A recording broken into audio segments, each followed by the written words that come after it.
ನಮ್ಮ ವಚನದ ಸ್ವಾಮೀಜಿಯವರಿದ್ದಾರೆ. 12 ವರ್ಷದಿಂದ ಬಂದು ಇಲ್ಲಿ ಯೋಗ ಪ್ರಾರಂಭ ಮಾಡಿದ್ರು. ಇಲ್ಲೂ 5 ದಿನಗಳ ಕಾಲ ಮತ್ತೆ ನೀವೆಲ್ಲ ಪೋಷಕರಿಗೆ ಯೋಗವನ್ನು ಹೇಳ್ಕೊಡ್ತಾ ಇದ್ದಾರೆ. ಸ್ವಾಮೀಜಿಗಳ ಪಾದಗಳಿಗೆ ನಮಸ್ಕಾರ ತಿಳಿಸಿ ನಮ್ಮ ಅರವಿಂದ್ ರಮೇಶ್ ಅವರು ಅವರಿಗೆ ನನ್ನ ನಮಸ್ಕಾರ ಧನ್ಯವಾದ ತಿಳಿಸಿ ನನ್ನ ಮಿತ್ರ ಪ್ರದೀಪ್ ಈಶ್ವರ್ ಅವರು ಅವ್ರಿಗೂ ಒಂದು ನಮಸ್ಕಾರ. ನಮ್ಮ ಗುಲ್ಬರ್ಗದಿಂದ ಜಗದೀಶ್ ಮುತ್ತೇದಾರ್ ಅವರು ಬಂದಿದ್ದಾರೆ. MLC ಅವರು ದಿನೇಶ್ ಗೂಳಿಗೌಡರು ಬಂದಿದ್ದಾರೆ. ನಮ್ಮ ಸ್ಟಾಫ್ ಸೆಂಟರ್ ಬಂದಿದ್ದಾರೆ. ಗಂಗಾಧರ್ ಇದ್ದಾರೆ. ಬೆಂಗಳೂರು ಮೇಯರ್ ಆಗಿದ್ದಂತ ಪದ್ಮಾವತಿ ಇದ್ದಾರೆ. ರವಿ ಅವರಿದ್ದಾರೆ. ನಮ್ಮ DKS charitable trustee national education foundation secretary Aishwarya DK Shivakumar ಇದ್ದಾರೆ. ಸೊ ಇವತ್ತು ನಿಮ್ಮೆಲ್ಲರೂ ಕೂಡ ನನ್ನ ಅಭಿನಂದನೆಗಳು. ಯಾಕೆಂದ್ರೆ ನೀವೆಲ್ಲ SLC PUC ಫಸ್ಟ್ ಕ್ಲಾಸ್ ಪಡೆದಿದ್ದೀರಿ. ನಿಮ್ಮೆಲ್ಲರೂ ಕೂಡ ನನ್ನ ಹೃದಯಪೂರ್ವಕವಾದಂತಹ ಅಭಿನಂದನೆಗಳು. ನಿಮ್ಮನ್ನ ತಯಾರು ಮಾಡಿದಂತ ಮಕ್ಕಳಿಗೆ ತಂದೆ ತಾಯಿಗಳಿಗೆ ಅವರು ಕೂಡ ನಾವು ಈ ಸಂದರ್ಭದಲ್ಲಿ ಅಭಿನಂದನೆ ಹೇಳಲಿಕ್ಕೆ ನಾನು ಬಯಸ್ತಾ ಇದ್ದೇನೆ. ಶ್ರಮಪಟ್ಟು ನಿಮಗೆ ಓದಿಸಿದಂತ ಎಲ್ಲ ನಿಮ್ಮ ತಂದೆ ತಾಯಿಗಳಿಗೂ ಕೂಡ ನಾನು ಅವರಿಗೆ ಅಭಿನಂದನೆ. ಯಾಕೆಂದ್ರೆ if you forget the root you will not get the fruit. ಇದು ನನ್ನ ಮೂಲ ಸ್ಲೋಗನ್. ಸೊ ಇಲ್ಲಿ ನಾವಿರಬೇಕು. ಯಾರು ಗೊತ್ತಾ, ನೀವು ಬೆಂಗಳೂರು ಜಿಲ್ಲೆಯ ಮಕ್ಕಳು. ಎಲ್ಲಿ ಮಕ್ಕಳು? ಬೆಂಗಳೂರು ಜಿಲ್ಲೆಯ ಮಕ್ಕಳು. ಬೆಂಗಳೂರು ಎಲ್ಲಿದೆ ಗೊತ್ತಾ? ಇಡೀ ಭಾರತದಲ್ಲಿ ಬೆಂಗಳೂರನ್ನ ಬೇಕಾದ್ರ ಭಾರತವನ್ನ ವಿದೇಶ ನೋಡ್ತಾ ಇದೆ. ನಾನು ಮೊನ್ನೆ ದಾವಸ್ ಹೋಗಿದ್ದೆ, ನೋಡಿದ್ರ? ದಾವಸ್ ಅಲ್ಲಿ ಹೋಗಿ ಭಾಷಣ ಮಾಡಿದೆ, ನೋಡಿದ್ರ? ಬೆಂಗಳೂರಲ್ಲಿರುವಂತ ಶಕ್ತಿ, ನಮ್ಮ ಯುವಕರ ಶಕ್ತಿ ನಿಮ್ಮ ಪರವಾಗಿ ಅಲ್ಲಿ ವಾದ ಮಾಡಿ ಬಂದಿದ್ದೀನಿ. ಬನ್ನಿ ಬೆಂಗಳೂರಿಗೆ ಬನ್ನಿ, ನಮ್ಮ ಯುವಕರಿದ್ದಾರೆ. ಇಡೀ ಅಂತಾರಾಷ್ಟ್ರೀಯ ಮಟ್ಟದಲ್ಲಿ ನಮ್ಮ ಯುವಕರು ಇದ್ದಾರೆ ಅಂತೇಳಿ. ಈಗ ನೀವೆಲ್ಲ ಕನಕಪುರದವರಲ್ಲ, ರಾಮನಗರದವರಲ್ಲ.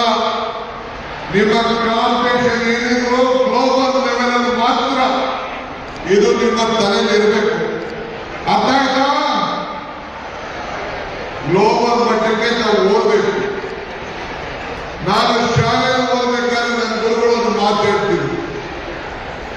ವಿದ್ಯದ ದಾತಿ ವಿನಯಂ, ವಿನಯ ಪಾತ್ರತ್ವ, ಪಾತ್ರತ್ವದಲ್ಲಿ ಆತ್ಮೋತಿ ದಲಾಲು ದಲವನ್ನು ಪ್ರದರ್ಶಿಸುವುದು.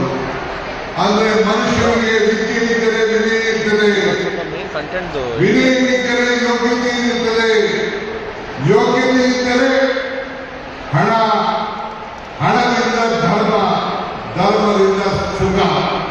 ಹಾಗೆ ಮನುಷ್ಯನಿಗೆ ವಿದ್ಯೆ. ಇವತ್ತು ನಾನು ಗ್ರಾಜುಯೇಟ್ ಆಗಿದ್ದು 47ನೇ ವಯಸ್ಸಲ್ಲಿ 2008ರಲ್ಲಿ ಫೈನಲ್ ಇಯರ್ ಡಿಗ್ರಿ ಓದ್ತಿರ್ಬೇಕಾದ್ರೆ ನನಗೆ ಟಿಕೆಟ್ ಕೊಟ್ಬಿಟ್ಟು ಸ್ಟೂಡೆಂಟ್ ಲೀಡರ್ ಆಗಿದ್ದೆ. ನಾನೊಬ್ಬ ಗ್ರಾಜುಯೇಟ್ ಆಗಬೇಕು. ನಾನು SM ಕೃಷ್ಣ ಸಂಪುಟದಲ್ಲಿ ಮಂತ್ರಿ ಇದ್ದೆ. SM ಕೃಷ್ಣ ಸಂಪುಟದ ಮುಂಚಿತ ಬಂಗಾರಪ್ಪ ಸಂಪುಟದಲ್ಲಿ ಮಂತ್ರಿ ಇದ್ದೆ. ಆಗ ನಾನೊಬ್ಬ ಗ್ರಾಜುಯೇಟ್ ಆಗಿ ಯೂನಿವರ್ಸಿಟಿ ಸರ್ಟಿಫಿಕೇಟ್ ತೆಗೆದುಕೊಂಡಾಗ ಆದಂತ ಖುಷಿ, ಸಂತೋಷ ಮಂತ್ರಿ ಆದರೂ ಕೂಡ ನನಗೆ ಆಗಲಿಲ್ಲ. ಅಷ್ಟು ಸಂತೋಷ. ಸೊ ಅದಕ್ಕೆ ನಾನು ಯಾವಾಗ ಹೇಳ್ತಾ ಇರೋದು, by birth I am an agriculturist, by profession I am A business man, by choice I am an educationist, by passion I am A politician ಅಂತ ಯಾವಾಗಲೂ ಕೂಡ ನಾನು ಹೇಳ್ತಾ ಇದ್ದೀನಿ. ಹಂಗೆ ಇವತ್ತು by choice I am an educationist. ನಿಮ್ಮನ್ನೆಲ್ಲ ತಯಾರಿ ಮಾಡಬೇಕು. ನೀವು DK ಶಿವಕುಮಾರ್ ಆಗಬೇಕು, ನೀವು ಪ್ರದೀಪ್ ಈಶ್ವರ್ ಆಗಬೇಕು, ನೀವು ಸುರೇಶ್ ಆಗಬೇಕು, ನೀವು ಐಶ್ವರ್ಯ ಆಗಬೇಕು. ಆ ದೃಷ್ಟಿಯಿಂದ ನೀವು ರಮೇಶ್ ಆಗಬೇಕು. ಆ ದೃಷ್ಟಿಯಿಂದ ಇವತ್ತು ನಿಮ್ಮನ್ನೆಲ್ಲ ನಾನು ಆಹ್ವಾನಿಸಿದ್ದೇನೆ. ಇನ್ನೊಂದನೇ ಇಲ್ಲಿ ಭಾಷಣ ಮಾಡಬೇಕಾದ್ರೆ ನಮ್ಮ ಮೇಷ್ಟ್ರು ಒಂದು ಮಾತು ಹೇಳ್ತಾರೆ, ನೃಪ ನಪ ಹಬ್ಬ ಹಾರಿಸದ, ದಾಯಾದಿ ತಕ್ಕಿಸದ, ನೀರಿನಲ್ಲಿ ನೆನೆಯದ, ಅಗ್ನಿಯಲ್ಲಿ ಸುಡದ, ಗುಪ್ತನಿಗೆ ಒಂದೇ ವಿದ್ಯೆ. ಅರ್ಥ ಆಯ್ತಾ? ನೃಪ ನಪ ಅಂದ್ರೆ ರಾಜ ಅಪರ್ಸಕ್ಕಾಗಲ್ಲ, ದಾಯಾದಿ ದಕ್ಕಿಸ್ಕೊಳಕ್ಕಾಗಲ್ಲ, ಅಗ್ನಿಯಲ್ಲಿ ಸುಡಕ್ಕಾಗಲ್ಲ, ನೀರಿನಲ್ಲಿ ನೆನೆಯಕ್ಕಾಗಲ್ಲ. ಅದು ಯಾವ್ದಾದ್ರು ಒಂದಿತ್ತು ಅಂದ್ರೆ ಗುಪ್ತನಿಗೆ ವಿದ್ಯೆ. ಆ ವಿದ್ಯೆಗೆ ಅತಿ ಹೆಚ್ಚು ಶಕ್ತಿ ಕೊಡಬೇಕು, ನಿಮ್ಗೆ ಪ್ರೋತ್ಸಾಹ ಕೊಡಬೇಕು ಅಂತೇಳಿ ನಾವು ಇವತ್ತು ಇಂಥ ಒಂದು ಭವ್ಯವಾದಂತ ಕನಕಪುರದ ಕನಕೋತ್ಸವದಲ್ಲಿ ನಿಮ್ಮೆಲ್ಲ ಕರೆದು ಇವತ್ತು ಸನ್ಮಾನ ಮಾಡ್ತಾ ಇದ್ದೀವಿ. ನಿಮ್ಮ ಗುರಿ ಅಂತಾರಾಷ್ಟ್ರೀಯ ಮಟ್ಟದಲ್ಲಿ, ಗ್ಲೋಬಲ್ ಮಟ್ಟದಲ್ಲಿ ನೀವು 4 ಡಿ ಕನಸು ಬೆಳೆದುಕೊಂಡಿರ್ಬೇಕು. ನೀವು ಕನಸು ಕಾಣಬೇಕು. ಒಂದು ಡಿ ಯು ಶುಡ್ ಡ್ರೀಮ್, ಎರಡನೇದು you should design for the dream, ಮೂರನೇದು you should discipline for the dream, ನಾಲ್ಕನೇದು you should dedicate for the dream. ಆ ಮಾತ್ರ ಯಶಸ್ಸನ್ನು ಕಾಣಲಿಕ್ಕೆ ಸಾಧ್ಯ. ಬಂಧುಗಳೇ, ನಾನು ನಿಮ್ಗೆ ಹೆಚ್ಚಿಗೆ ಏನು ಮಾತಾಡೋದಿಲ್ಲ. ಈಗಾಗಲೇ ಸುರೇಶ್ ಅವರು, ಐಶ್ವರ್ಯ ಅವರು, ಪ್ರದೀಪ್ ಅವರು, ರಮೇಶ್ ಅವರು ಮಾತಾಡಿದ್ದಾರೆ. ಕೇವಲ ಪುಸ್ತಕದಲ್ಲಿ ಓದಲು ಮಾತ್ರ ಸಾಕು. ದೇಶ, ನೀವು ಹುಟ್ಟಿದ ಊರು, ಹೆಸರು ಉಳಿಸ್ಕೊಂಡು ನೀವೆಲ್ಲ ಬೆಳೆಸ್ಕೊಂಡು ನೀವು ಹೋಗ್ಬೇಕು. ನಿಮ್ಮ ಶಾಲೆಯ ಋಣವನ್ನು ತೀರಿಸಬೇಕು. ನೀವು ಓದ ಮೇಲೆ ನೀವು ಯಾವ ಶಾಲೆ ಓದಿದ್ದೀರಿ ಆ ಶಾಲೆ ಬಗ್ಗೆ ಚಿಂತನೆ ಮಾಡಬೇಕು. ಈಗ ನಾನು CSR ವತಿಯಿಂದ ನಮ್ಮ ತಾಲೂಕಿನಲ್ಲಿ ಸುಮಾರು 15 ಶಾಲೆಗಳನ್ನ, ಒಳ್ಳೆ ಶಾಲೆಗಳನ್ನ ಕಟ್ಟಲಿಕ್ಕೆ ಈಗಾಗಲೇ ಪ್ರಾರಂಭ ಮಾಡಿದ್ದೇನೆ.